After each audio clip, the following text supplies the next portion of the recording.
সরকার নিজেদের ব্যর্থতা ঢাকতে বিভিন্ন গোষ্ঠীর উপর দায় চাপাচ্ছে, বলছেন ফখরুল। এদিকে খালেদা জিয়ার জন্য 500 নেতাকর্মী জড়ো করতে ব্যর্থ ফখরুল, বলছেন কাদের। জানাবো 7 জানুয়ারি নির্বাচন, 5 কারণে বেঁচে গেল আওয়ামী লীগ। বান্দরবনে কুকি চীন জননিরাপত্তা হুমকিতে ফেলেছে, বলছেন গণতন্ত্র মঞ্চ। এবং সর্বশেষ জানাবো ভোটে নেই, রাজনীতিতেও নেই তারা। দর্শক শুনছিলেন সংবাদ শিরোনাম, এখন বিস্তারিত। সরকার নিজের ব্যর্থতা ঢাকতে বিভিন্ন গোষ্ঠীর উপর দায় চাপাচ্ছে, বলছেন ফখরুল।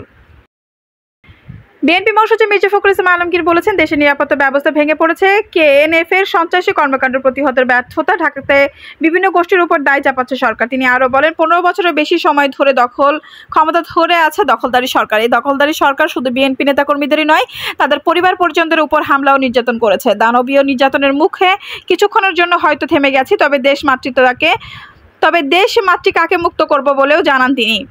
ছাত্রলীগ হত্যা, গুম, খুন ও ধর্ষণের মতো করে চলছে। গত কয়েকদিন যে ব্যাংক লুট হয়েছে, সরকারের কাছে তার কোনো সদুত্তর নেই বলেও জানান তিনি। খালেদা জিয়ার জন্য 500 নেতাকর্মী জড়ো করতেও ব্যর্থ ফখরুল, বলছেন কাদের। আওয়ামী লীগের সাধারণ সম্পাদক ওবায়দুল কাদের বলেছেন, মিয়ানমার ইস্যুতে ব্যর্থ বিএনপি, এখন নিজেদের ব্যর্থতা ঢাকার জন্য তারা কুকি চীন নিয়ে ইস্যু খুঁজছে। ওবায়দুল কাদের বলেন, কুকি চীন নিয়ে সরকার সতর্ক ও শক্ত অবস্থান নিয়েছে। স্বরাষ্ট্রমন্ত্রী এই এলাকা ঘুরে এসেছে, সেখানে যৌথ অভিযান চলতে। তিনি বলেন, বিএনপি নির্বাচন ঠেকাতে আন্দোলন করতে গিয়ে ব্যর্থ হয়েছে। নির্বাচন তো উন্মুক্ত ছিল, নির্বাচনে গেলে বিএনপির ভরাডুবি হবে বলেই তারা নির্বাচনে যায়নি। খালেদা জিয়ার জন্য মির্জা ফখরুল 500 নেতাকর্মী জড়ো করতে ব্যর্থ হয়েছেন। আইনি লড়াইও ব্যর্থ হয়েছে, মুক্তির আন্দোলনে ব্যর্থ হয়েছে। আইনি লড়াইয়ের কাল ক্ষেপণ করছে বিএনপি। খালেদা জিয়ার শারীরিক অবস্থা খারাপের জন্য বিএনপি কম দায়ী নয়। ওবায়দুল কাদের বলেন, নতুন করে আন্দোলন কবে, কোন বছর, কোন ঈদের পর, কোন পরীক্ষার পর? গত 15 বছর আন্দোলনের হাক ডাক বারবার শুনেছি। বিএনপির আন্দোলন করার শক্তি সামর্থ্য সবই তারা হারিয়েছে। বিএনপির আন্দোলন করতে চাইলে নেতাকর্মী পাবে না, তাদের নেতাকর্মীরা হতাশ। তারেক রহমানের উপর হতাশ। রিমোট কন্ট্রোলের ডাকে দেশের জনগণ সাড়া দেবে না। এই সময় তিনি বলেন, উপজেলা নির্বাচনের প্রার্থিতা উন্মুক্ত করে দিয়েছি। উন্মুক্ত পরিবেশ নির্বাচন করার ইচ্ছা বাসনা অনেকের থাকতে পারে। এমপি কিংবা মন্ত্রীরা এতে প্রভাব বিস্তার করবেন না। প্রশাসনকে নির্দেশ দেওয়া হয়েছে, নির্বাচনে কেউ যেন প্রভাব বিস্তার করতে না পারে। নির্বাচন শুরু হলে বোঝা যাবে কি আসলে প্রার্থী। নির্বাচনে দলীয় নির্দেশ অমান্য করলে ব্যবস্থা নেওয়া হবে। কেউ দলীয় নির্দেশ অমান্য করলে খেসারত দিতে হবে। তিনি আরো বলেন, নিকট অতীতে রোজার মাসে আওয়ামী লীগের এত তৎপরতা থাকেনি। অন্তকলহ, মতভেদ দূর করতে প্রয়াস অব্যাহত থাকবে। বিএনপির কথা সত্যি হলে নির্বাচনের 5 দিন পর সরকার পতন হতো, দুর্ভিক্ষে অনটনে দেশ শেষ হতো। শেষ নিদ্রা যাওয়ার ছাড়া বিএনপির এখন আর কোনো কাজ নেই। কাদের বলে, নির্বাচনের আগে কঠিন চ্যালেঞ্জের মোকাবেলা করেছি। এর চেয়ে কঠিন পরিস্থিতি সৃষ্টি করা দুঃসাহস বিএনপি জামায়াত দেখবে মনে করি না। যে কোনো পরিস্থিতি মোকাবেলায় সক্ষমতা সংগঠন হিসেবে আওয়ামী লীগের আছে। 7 জানুয়ারি নির্বাচন, 5 কারণে বেঁচে গেল আওয়ামী লীগ। এবছর 7 জানুয়ারি অনুষ্ঠিত হয়েছিল বহুল আলোচিত জাতীয় সংসদ নির্বাচন। জাতীয় সংসদ নির্বাচনের উপর বাংলাদেশের ভবিষ্যৎ, গণতন্ত্রের ভবিষ্যৎ অনেক কিছু নির্ভরশীল ছিল, কিন্তু শেষ পর্যন্ত এই নির্বাচন অনুষ্ঠিত হয় এবং নির্বাচনের পর আজ 3 মাস পেরিয়ে গেল। এখন এই নির্বাচন মোটামুটিভাবে জাতীয় এবং আন্তর্জাতিক গ্রহণযোগ্যতা পেয়েছে। নির্বাচনকে নিয়ে কারো কোনো প্রশ্ন নেই। পশ্চিমা দেশগুলো নির্বাচন নিয়ে যে মৃদু আপত্তি জানিয়েছিল, সে আপত্তি এখন লকের বন্দী হয়ে গেছে। আওয়ামী লীগ এখন টানা 4র্থবারের মতো সরকার গঠন করেছে এবং দেশে নিয়ে এগিয়ে যাচ্ছে। বিএনপিও এই নির্বাচন বাতিলের দাবিতে আন্দোলন নিয়ে খুব একটা আগ্রহী বলে মনে হচ্ছে না। এখন 7 জানুয়ারি নির্বাচনের পর গঠিত সরকার বৈধতা পেয়েছে এবং আগামী 5 বছর যে তারা দেশ পরিচালনা করবে তার একটা সুস্পষ্ট ইঙ্গিত পাওয়া যাচ্ছে। এই 7 জানুয়ারি নির্বাচনের পথে এত সহজ সরল এবং স্বাচ্ছন্দ্যের ছিল না। 7 জানুয়ারি নির্বাচনের আগে ছিল নানা রকম অনিশ্চয়তা এবং সংকট এবং সমস্যা। এই নির্বাচন শেষ পর্যন্ত হবে কিনা, নির্বাচনের পর কি হবে ইত্যাদি নানা রকম সংকট এবং সংশয় ছিল নির্বাচনকে ঘিরে। কিন্তু নির্বাচনের 3 মাস পর দেখা গেল যে এই নির্বাচনের পর সবকিছু ঠিকঠাক আছে। আওয়ামী লীগ এই যাত্রায় বেঁচে গেছে। 5টি কারণে এই নির্বাচন গ্রহণযোগ্যতা পেয়েছে এবং আওয়ামী লীগ রক্ষা পেয়েছে বলে রাজনৈতিক বিশ্লেষকরা মনে করেন। এই 5টি কারণের মধ্যে রয়েছে স্বতন্ত্র প্রার্থীদের অংশগ্রহণ। এই নির্বাচন যেটুকু প্রতিদ্বন্দ্বিতাপূর্ণ ও অংশগ্রহণমূলক হয়েছে তার প্রধান কারণ হলো স্বতন্ত্র প্রার্থীদের অংশগ্রহণ। আওয়ামী লীগ এবার এই নির্বাচনকে গ্রহণযোগ্য এবং অংশগ্রহণমূলক করার জন্য একটি কৌশলগত অবস্থান গ্রহণ করে। আওয়ামী লীগ বড় ধরনের ঝুঁকিও নেয়। দলের যারা মনোনয়ন পেয়েছে তাদের বাইরে স্বতন্ত্রভাবে যে সমস্ত প্রার্থীরা নির্বাচন করতে ইচ্ছুক তাদের জন্য আওয়ামী লীগ দরজা খুলে দেয়। অর্থাৎ দলীয় পদবি ব্যবহার করে যে কোনো আওয়ামী লীগের নেতা স্বতন্ত্রভাবে নির্বাচন করার সুযোগ পায়। এটি ছিল আওয়ামী লীগের গঠনতন্ত্র বিরোধী সিদ্ধান্ত, কিন্তু দলের স্বার্থে নির্বাচনের স্বার্থে আওয়ামী লীগ এই সিদ্ধান্ত নেয়। এর ফলে 150 এর বেশি আসনে স্বতন্ত্র প্রার্থীরা নির্বাচন জমিয়ে তোলে। এই কারণে নির্বাচনী আন্তর্জাতিক মহলের গ্রহণযোগ্যতার ক্ষেত্রে বড় রকমের সমস্যা হয়নি। বিএনপির আন্দোলনের ক্ষমতার অভাব। বিএনপি নির্দলীয় নিরপেক্ষ তত্ত্বাবধায়ক সরকারের দাবিতে আন্দোলন করেছিল এবং এই নির্বাচন বর্জন করেছিল, কিন্তু 28 অক্টোবরের পর থেকে নির্বাচন বাতিলের দাবিতে বা নির্বাচন প্রতিরোধে বিএনপি বড় ধরনের কোনো আন্দোলন গড়ে তুলতে পারেনি। বিএনপির আন্দোলনের ব্যর্থতার কারণে আওয়ামী লীগ নির্বাচন সম্পন্ন করতে পারে বিনা বাধায়। অনেকে মনে করেন যে বিএনপি শেষ পর্যন্ত সরকারকে ওয়াকওভার দিয়েছে, তবে এর সত্যতা খুঁজে পেতে আরও দীর্ঘ গবেষণার প্রয়োজন হবে বলে মনে করেন রাজনৈতিক বিশ্লেষকরা। ভারতের ভূমিকা। এবার নির্বাচনে ভারত স্পষ্ট এবং প্রকাশ্য আওয়ামী লীগের পক্ষে অবস্থান গ্রহণ করেছিল এবং ভারতের বক্তব্য ছিল খুব পরিষ্কার। তা হলো যে বাংলাদেশে গণতন্ত্রের ধারাবাহিকতা এবং স্থিতিশীলতা রাখতে হবে, আর ভারতের এই ভূমিকার কারণে শেষ পর্যন্ত 7 জানুয়ারি নির্বাচন সম্পন্ন হতে তেমন কোনো বেগ পেতে হয়নি আওয়ামী লীগকে। মার্কিন যুক্তরাষ্ট্রের ইউটার্ন। জানুয়ারি নির্বাচনের ব্যাপারে মার্কিন যুক্তরাষ্ট্রের ইউটার্ন ছিল অত্যন্ত তাৎপর্যপূর্ণ। 7 জানুয়ারি নির্বাচন যে শেষ পর্যন্ত হয়েছে এবং আন্তর্জাতিকভাবে স্বীকৃতি পেয়েছে তার একটি বড় কারণ হলো মার্কিন যুক্তরাষ্ট্রের পরবর্তী অবস্থান।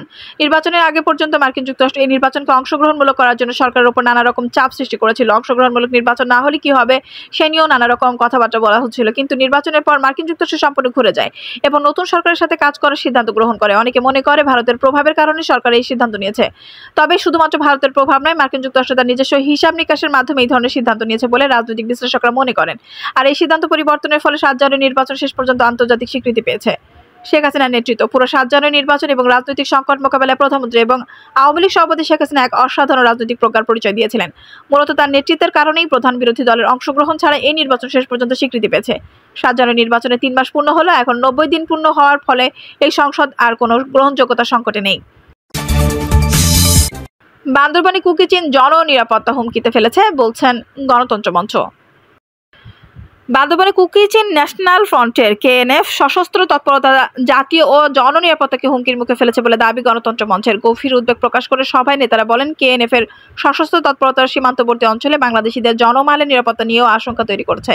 এটা স্পষ্ট বান্দরবান অঞ্চলের নিরাপত্তা ব্যবস্থা দুর্বলতা রয়েছে। সরকারের কার্যকরী গোয়েন্দা নজরদারির ক্ষেত্রে রয়েছে বড় ঘাটতি। অবিলম্বে জাতীয় নিরাপত্তা ও জননিরাপত্তা নিশ্চিত করে সশস্ত্র তৎপরতা বন্ধে পদক্ষেপ নিতে সরকারের প্রতি আহ্বান জানাচ্ছে। তারা আরও বলেন, আসন্ন উপজেলা পরিষদ নির্বাচনে চেয়ারম্যান ও ভাইস চেয়ারম্যান পদে জামানত 10 গুণ বৃদ্ধি করে 1,75,000 টাকা করার সিদ্ধান্ত চরম খামখেয়ালি ও স্বেচ্ছাচারিতা। কালো টাকার মালিক ও দুর্বৃত্ত মাফিয়ার সুবিধা দেওয়ার জন্য এই সিদ্ধান্ত নেওয়া হয়েছে। নির্বাচন কমিশনে এই সিদ্ধান্তের ফলে সৎ জনবান্ধব নেতাকর্মীদের পক্ষে নির্বাচনে অংশগ্রহণের সুযোগ থাকবে না। ভোটে নেই, রাজনীতিতেও নেই তারা।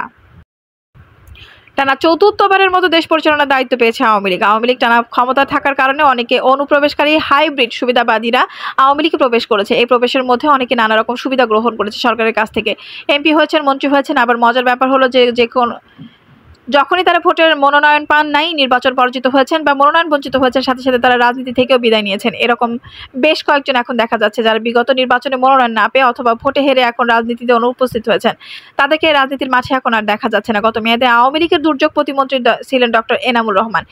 এনাম হাসপাতালে রানা প্লাজার আহতদের চিকিৎসার জন্য আলোচিত নাম ডক্টর এনামুর রহমান সারা জীবন আওয়ামী লীগ বিরোধী রাজনীতির সঙ্গে সম্পৃক্ত ছিলেন, কিন্তু রানা প্লাজার ঘটনার পর রাতারাতি তিনি আওয়ামী লীগ সরকারের ঘনিষ্ঠ হয়ে যান এবং শেষ পর্যন্ত আওয়ামী লীগের টিকিটে মনোনয়ন পান। মনোনয়ন পাওয়ার পরপরই তিনি প্রতিমন্ত্রী হন এবং প্রতিমন্ত্রী হিসেবে দায়িত্ব পালন করেন।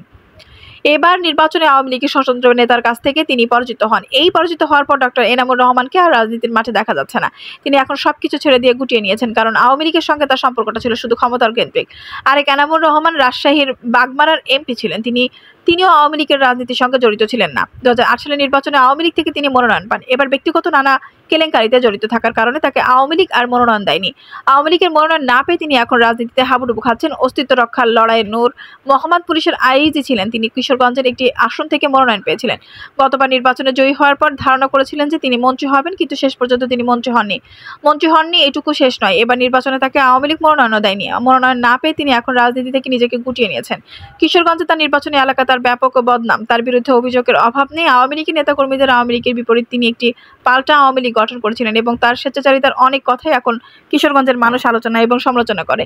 নূর মোহাম্মদের এমপিতে চলে যাওয়ার পর রাজনীতিতে তার বিদায় ঘণ্টার ধ্বনি শোনা যাচ্ছে। জাকির হোসেন ছিলেন গত মেয়াদে আওয়ামী লীগের এমপি এবং প্রাথমিক গণশিক্ষা প্রতিমন্ত্রী। এবার নির্বাচনে তাকে মনোনয়ন দেওয়া হয়নি। নানা কারণে বিতর্কিত সমালোচিত এই এমপি মনোনয়ন না পাওয়ার পর এখন আওয়ামী লীগের রাজনীতি থেকে নিজেকে গুটিয়ে ফেলেছেন। রাজনীতির মাঠে তার উপস্থিতি খুব একটা লক্ষ্য করা যায় না। লক্ষ্য করার বিষয় হলো, যারা রাজনীতির সঙ্গে জড়িত, রাজনীতির মধ্যে দিয়ে বড় হয়ে উঠেছেন এবং সত্যিকারের রাজনীতিবিদ, তারা নির্বাচনে জয় পরাজয়কে খুব একটা বড় হিসেবে দেখছেন। নির্বাচনে জিতুন বা হারুন, মনোনয়ন পান বা না পান, রাজনীতির সঙ্গে তাদের এক ধরনের আত্মিক এবং রক্তের সম্পর্ক দেখা যায়। গত মেয়াদে জাহাঙ্গীর কবির নানক, আব্দুর রহমান, বাহাউদ্দিন নাসিম মনোনয়ন পাননি। তারা রাজনীতিতে আরও উজ্জ্বল হয়েছিলেন। আর এ ব্যাপার নির্বাচন করে পরাজিত হয়েছেন মৃণাল কান্তি দাস, অসীম কুমার উকিলের মতো গুরুত্বপূর্ণ নেতারা। তার নির্বাচনে পরাজিত হওয়ার পরও রাজনীতির মাঠে নিজেদের অভিজ্ঞতা এবং আদর্শকে উদ্ভাসিত করে রেখেছিলেন। এটাই একজন রাজনীতিবিদের মধ্যে জনগণ দেখতে চায়। রাজনীতিবিদদের ভালো মন্দ থাকবে, খারাপ সময় ভালো সময় আসবে, কিন্তু আদর্শের প্রশ্নে তিনি অটল থাকবেন। কিন্তু যারা কোনো কিছু পাওয়ার জন্য রাজনীতি করেন, তারা যখন মনোনয়ন পান না বা ভোটে হেরে, তখন নিজেরাই রাজনীতিকে বিদায় জানান। এরাই হলেন হাইব্রিড অনুপ্রবেশকারী এবং এরা রাজনীতির জন্য ক্ষতিকর। দর্শক, এই ছিল এখনকার সর্বশেষ সংবাদ। নিউজটি ভালো লাগলে অবশ্যই একটা লাইক দিন, কমেন্টে আপনার মূল্যবান মতামত জানান। সবসময় আমাদের পাশে থাকতে সাবস্ক্রাইব করে বেল বাটনটা অন করে রাখুন। ধন্যবাদ।